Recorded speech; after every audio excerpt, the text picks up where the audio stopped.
Hi, this is Jeff Curto, and welcome to episode number 195 of Camera Position, the podcast about the creative side of photography. I got to tell you, I really like this podcasting thing. I've been at it for a pretty long time, since 2005, with this podcast and the History of Photography podcast. And during that time, I have had so many things that I've learned about the medium we all love and about my response to it and about the response that other people have to the medium of photography. It has been a pretty rewarding experience to do this. And this last couple of 3 weeks have had some just interesting interactions. So I'm just going to kind of toss out some ideas here that really came about because I had done a particular podcast. So let's go back a little bit to camera position 184. I'll link to it in the camera position blog.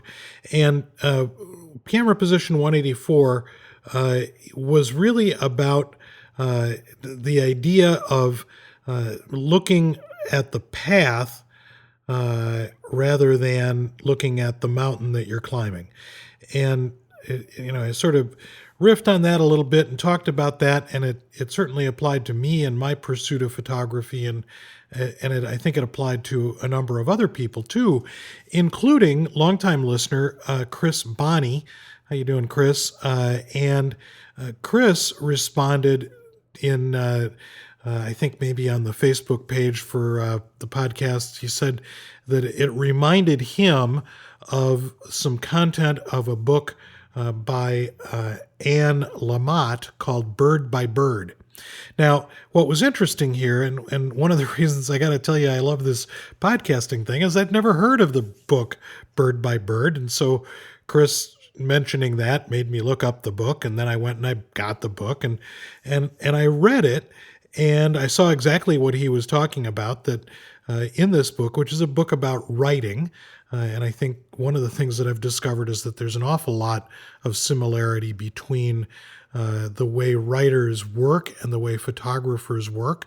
But in this book by Anne Lamott called Bird by Bird, she talks a lot about the process of being attentive to the world around you and being aware of the possibility for story in just about everything that you encounter, and that it's those honest stories that are best at conveying sort of your inner thoughts. So going back to camera position 184, where Chris Bonney responded that it reminded him of this book, and then I read the book, and then in the book, I read this passage. I'm going to read it to you and see if you can sort of see where I'm going here. In this part of the book, Anne Lamott is talking about a time in her life where she had some trial, some things that weren't going really well, and she says, "The Gulf Stream will flow through a straw, provided the straw is aligned to the Gulf Stream and not at cross purposes with it."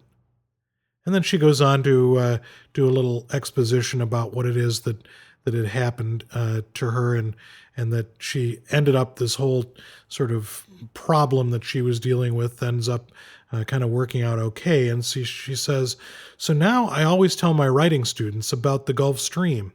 What it means for us, for writers, is that we need to align ourselves with the river of the story, the river of the unconscious, of memory and sensibility, of our characters' lives, which can pour through us, the straw. We cannot be at cross purposes with the river, so we need to sit there and breathe and calm ourselves down and push back our sleeves and begin again." Well, I'm telling you right now, for me, that experience of trying to line up my straw with the river of my story, trying to overcome the things that are in my way, the things that prevent me from being able to accomplish what it is that I want to accomplish, that prevent me from doing the thought process that gets me from hey, there's an idea to, hey, there's a finished product or a finished photographic project. That part is really, really valuable to me. So, what I'm really kind of getting at is two things here. One is I found some great inspiration in this book, and I'll link to Anne Lamott's Bird by Bird in the on the website and in the PDF that comes along with the app. I got some great inspiration. I love this idea of the Gulf Stream will flow through a straw, provided the straw is aligned to the Gulf Stream and not at cross purposes with it.